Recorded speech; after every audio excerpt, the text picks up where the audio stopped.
अब मैंने कहा था स्पर्श, अब यहां हम लोग स्पर्श पर ही हैं। हमने अपने बच्चों को क्या किसी चीज को छूने की सही तरकीब सिखाई? अभी आजकल हम बच्चों को गुड टच और बैड टच के बीच में फर्क बताते हैं।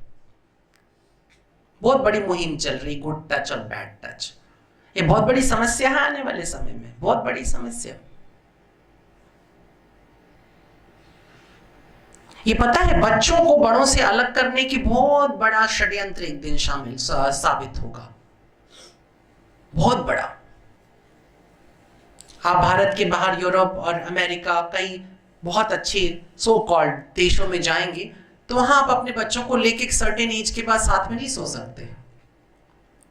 आप उस तरह से बच्चों से प्यार नहीं कर सकते जैसे कि यहाँ के बच्चों से प्यार करते हैं, यहाँ के दादा नाना मामा चाचा करते हैं। Not like that. और एक मनोविज्ञान की एक बड़ी मजेदार सी बात यह है कि अगर एक बच्चा एक बूढ़े की संगत में रहता है तो दोनों एक दूसरे को नर्चर करते रहते हैं, फीड करते रहते हैं। बूढ़ा उस बच्चे की आंखों में अनुभव रखता चला जाता है और बच्चा उस बूढ़े की जिंदगी में थोड़ा सा और भविष्य पैदा करता रहता है, जीने की थोड़ी सी इच्छा पैदा करता है। इसलिए जब तक दादा पोते दादी नानी ये साथ रहा करते थे वो जरा ज्यादा जीते थे, अपने अंतिम दिन तक वो रोटी पका लेती थी कोई नानी। अब नानियां बहुत जल्दी बूढ़ी हो जा रही, नानी बनने से पहले बूढ़ी हो जा रही। क्यों? क्योंकि उनके पास कोई भविष्य नहीं है जो उनकी गोद में खेल रहा और जो बता रहा हो कि तुम अभी जी सकते हो। छोटा बच्चा हमेशा अपने दादा से कहता है एक दिन मैं ऐसा हो जाऊंगा तो तुम ऐसा करोगे। ये छोटी सी बात है, लेकिन इस छोटी सी बात से तुम्हारे मनोविज्ञान पे जबरदस्त फर्क पड़ता है। हमने ये सब छीन लिया है। हमें गुड टच और बैड टच नहीं बता, हमें सिर्फ गुड टच बताना था। और भारत ने गुड टच के बारे में बात किया है एक जमाने में, गुड टच के बारे में बात किया है, पर फिर भी हमको व्याख्याओं से बड़े तरह से समझने की कोशिश करनी चाहिए कि छुआ कैसे जाता है किसी को। छूने में सब कुछ है, सब कुछ। एक शेर है कि रंग आंखों के लिए बूहे दिमागों के लिए फूल को हाथ लगाने की जरूरत क्या है? क्यों? क्योंकि अगर तुम्हें उसके रंग निचोड़ने हैं, उसकी बू निचोड़नी है तो फूल को मत छू। कितने अच्छे से कैटेगराइज किया हुआ है। रंग आंखों के लिए, बूहे दिमागों के लिए फूल को हाथ लगाने की जरूरत है। फूल को तो तब हाथ लगाओ जब तुम्हारी हाथ की उंगलियां उतनी ही नाजुकी सीख जाएं जितनी नाजुकी ओस के पास है, जीव के पास है, शबनम के पास है। गिरे फूल पर तो फूल संभाल ले। तुम ऐसा नहीं जानते हो। तुमने क्या सिखाया अपने बच्चे को? बच्चा लड़खड़ा के गिरा तो तुमने क्या मारो, इस जमीन ने गिरा दिया और तुम खुश होकर ताली बजा रहे और तेज मार। तो बच्चे ने ये सीखा कि जब भी वो कभी लड़खड़ाए तो किसी दूसरे को पीट देना चाहिए, और इस तरह पूरी जिंदगी वो किसी ना किसी को पीटता रहता है। और हम बड़े चाव से कहते हैं हमारा तो बहादुर बच्चा है। ये बहादुर बच्चा नहीं, ये छोटा दैत्य है जो तुम्हारे घर में बड़ा हो रहा है। ये छोटा सा दैत्य है, छोटा सा वैम्पायर है जिसे तुमने बड़ा किया है, और एक दिन ये तुम्हारा ही खून पिएगा। कोई और नहीं, किसी और का नहीं शिकार करेगा, ये तुम्हारा शिकार करेगा। तुम अपने बच्चे को वैम्पायर बनाते हो, दैत्य बनाते हो, राक्षस बनाते हो, उसको सिखाते हो जमीन को मारो। शर्म नहीं आती? तुम्हारा शास्त्र क्या कह रहा था कि जब मैं सुबह सुबह अपनी आंख खोलता हूं तो कहता हूं कि जमीन पर मैं पैर रखने जा रहा हूं। श्लोक है, समुद्र वसने देवी पर्वत स्तन मंडले। वो पृथ्वी जिसने समुद्र का वस्त्र पहना हुआ है और जिसके स्तन पहाड़ों में उभरे हुए हैं, इस पवित्र पृथ्वी को मैं अपने पैर से छूने जा रहा हूं, मुझे माफ कर दो। ये तुम्हें सिखाया गया था। कराग्रे वसते लक्ष्मी, कर मध्ये सरस्वती, कर मूले गोविंदा। अपने हाथ को पहले देख करके ऊपर लक्ष्मी, मध्य में सरस्वती और अंत में गोविंद का वास। क्या तुमने सीखा था? अब तुम सुबह क्या करते हो? आंख खुलते ही हितेश क्या करता है? फोन उठाता है और फोन पे व्हाट्सएप खोलता है जिसमें उधर से आ रहा होता है कि देश में द्वेष की आंधी चल रही है। सुबह से ही द्वेष शुरू। देखा तुमने अपनी हथेली? कहां है सरस्वती, कहां है लक्ष्मी? हथेली के ऊपर मोबाइल है, कर मध्य वसते मोबाइल, हाथ में मोबाइल तुम्हारे। मोहित जी भी रात भर मोबाइल, सुबह तक मोबाइल। अब आपके लिए सौतन कोई और नहीं, मोबाइल है, समझ गए? बस।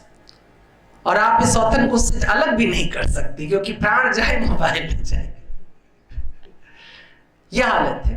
बाहर तो कई तलाक और ब्रेकअप सिर्फ मोबाइल के कारण होते हैं, क्योंकि मोबाइल आपकी सब इंफॉर्मेशन सुरक्षित कर लेता है, उसका डेटा बना करके उसको एलन मस्क के पास भेज देता है। फिर भी आप मोबाइल में पता नहीं क्या क्या खोज रहे हैं। पहले कभी लिखा था प्रेम गली अति साकरी तामे दो न समाए, अब जरा सा हाथ लगाओ, दो करोड़ों करोड़ उसमें समाये हुए हैं।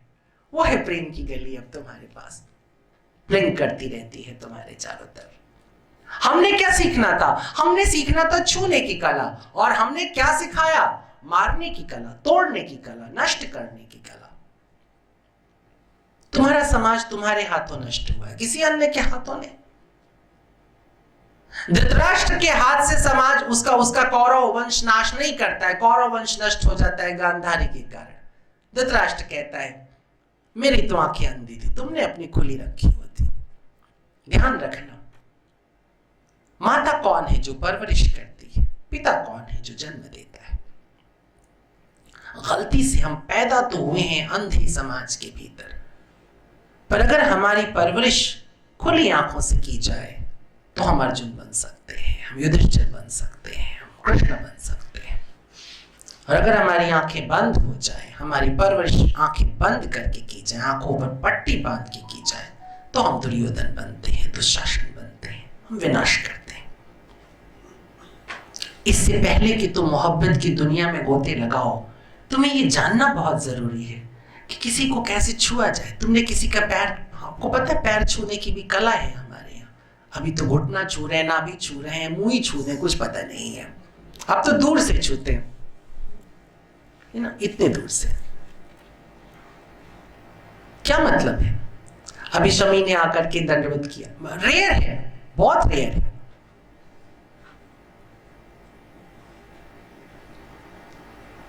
आपको मैं एक जादू बताता हूं, छूना कितना बड़ी जादूगरी हो सकती है। आपको मालूम है, यदि आप बहुत बीमार हैं और आपका तीमारदार आपसे सच में मोहब्बत करता है, और यदि वो आपको सिर्फ छूता है, सहलाता है, आपके सर पे हाथ फेरता है, आप जरा जल्दी ठीक हो जाते हैं। और आपका तीमारदार अगर आपसे नफरत करता है तो जितनी बार छुएगा बुखार उतना ही और बढ़ेगा। आप खाना बनाते हैं, जब अपने के लिए अपना खाना बनाता है तो वही खाना सुस्वादु होता है, वो पेट भी भरता है, आत्मा भी तृप्त करता है, स्वस्थ भी रहता है। लेकिन जब वही खाना गुस्से के साथ, नफरत के साथ, क्रोध के साथ पकाया जाता है तो वही तुम्हें डायबिटिक करता है, वही तुम्हें हार्ट की बीमारियां पैदा करता है। सब इसलिए आजकल पतियों में बुरी तरह से डायबिटिक है, क्योंकि पत्नियों को पता है कि इस व्यक्ति से बदला लेने के लिए कोई दूसरी कला नहीं है सिवाय इसके कि नमक से ज्यादा गुस्सा झोंक दो खाने के अंदर, आराम से। स्पर्श। और क्यों? क्योंकि तुम्हें बचपन में तुम एडजस्ट कर रहे हो, इस दुनिया में तुम एडजस्ट कर रहे हो। इसका जो पहला पता लगा था ना, वो छूने से पता लगा था। तो मां के गर्भ के अंदर जब इधर उधर हिलकोरे ले रहे थे, तुम्हें पहला स्पर्श मिल रहा था, और कुछ नहीं मिल रहा था, अंदर स्पर्श मिल रहा था। तुम्हारी पहली अनुभूति स्पर्श से जुड़ी थी। फिर जब तुम बाहर आ गए तो तुम मां की छाती पर ही आकर के पड़ गए, तुमने फिर से स्पर्श पाया। तुम रोए तो तुम्हारा सर सहलाया गया, तुम्हें कलेजे से लगाया गया। ये सब हर बच्चे के साथ होता है, डिफॉल्ट, बाय डिफॉल्ट होता है। तो तुम्हें क्या लगा कि तुम्हारा बच्चा बड़ा हो गया? मनोविज्ञान की दुनिया में तुम अभी भी 7-8 साल के एक छोटे से बच्चे हो। किसी को कभी बड़े प्यार से कलेजे से लगा के देखो, किसी से गले मिलकर देखो, देखो उसकी आंखों से आंसू छलक जाएंगे। किसी को भी। हमने पूरा त्योहार बनाया होली गले मिलने के लिए। अब हम लोग गले नहीं मिलते, अब गले मिलने वाला एक छोटा सा स्टिकर पोस्ट करते हैं व्हाट्सएप के ऊपर, जिसे कभी नहीं खोला जाता है, अगली होलिका पे खोला जाता है सबको डिलीट करने के लिए।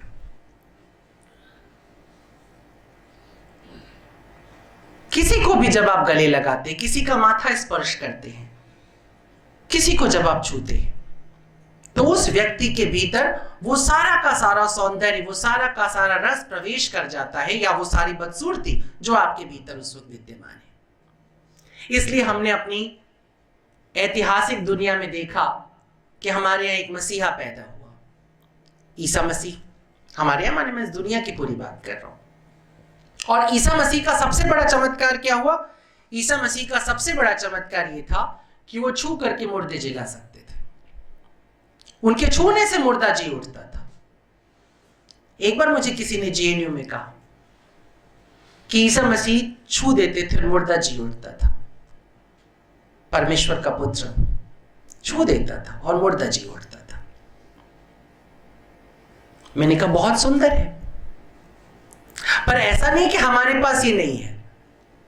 हमारे यहां तो हमारा जो परमेश्वर है उसके पैरों की एक ठोकर लग जाती है और एक पत्थर जीवित होकर के पूरी स्त्री बन जाता है।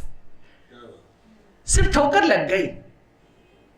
लेकिन मैं ईसा की इज्जत करता हूं और मैं ये कहता हूं कि तुम्हारे अंदर भी वो ईसा मसीह लौट सकता है। लेकिन क्या तुम्हारे अंदर की करुणा, तुम्हारे अंदर की दया, तुम्हारे अंदर की सहानुभूति उस स्तर तक जा सकती है जिस स्तर तक ईसा की थी? ईसा के समक्ष जब मां रो रही है कि मेरा इकलौता बच्चा मर गया, तो ईसा की आंख में भी वही आंसू उतर रहे हैं जो उसकी मां की आंखों में। और ऐसे में ईसा उसे जिंदा करने का चमत्कार नहीं कर रहा है, वो केवल उसे देख करके धड़क पड़ता है, उसकी धड़कन बढ़ जाती है और वो सोचता है कि जरा खोजूं कहीं इसके अंदर कोई धड़कन छुपी मिल जाए तो। और जल गया सब जरा सा रहता है। एक मरे हुए आदमी में भी थोड़ी सी धड़कन बची होती है, बशर्ते कोई उसे छूकर सच में जिला देना चाहे तो। ईसा सच में जिला देना चाहता है, इसलिए मुर्दा जी जाता है। तुम सच में जला देना चाहते हो, इसलिए कोई मुर्दा नहीं जीता है। बहुत अंतर है। तुम्हारा अपना भी मरता है तो तुम थोड़ी देर में उसे जला देना चाहते हो, और ईसा किसी और के घर में मरा हुआ है, उसे जिला देना चाहता है। और यूनिवर्स, ये प्रकृति कहती है तुम जो चाहते हो तुम्हें मिलेगा, जो तुम चाहते हो वह तुम्हें प्राप्त होगा। भिक्षाम देहि कृपावलंबन करी। क्या तुम प्रकृति के सामने ऐसे भिक्षा पात्र लेकर खड़े हो जाते हो? नहीं होते हो। क्यों? क्योंकि तुम्हारे जीवन से स्पर्श चला गया, प्रेम चला गया, वो सब चला गया जो सुंदर था, और वो सब तुम्हारे पास बच गया जो कुरूप था, बदसूरत था, रूखा सूखा था, टेढ़ा मेढ़ा था। इसलिए तुम लोग रूखे सूखे टेढ़े मेढ़े बदसूरत से आदमी हो।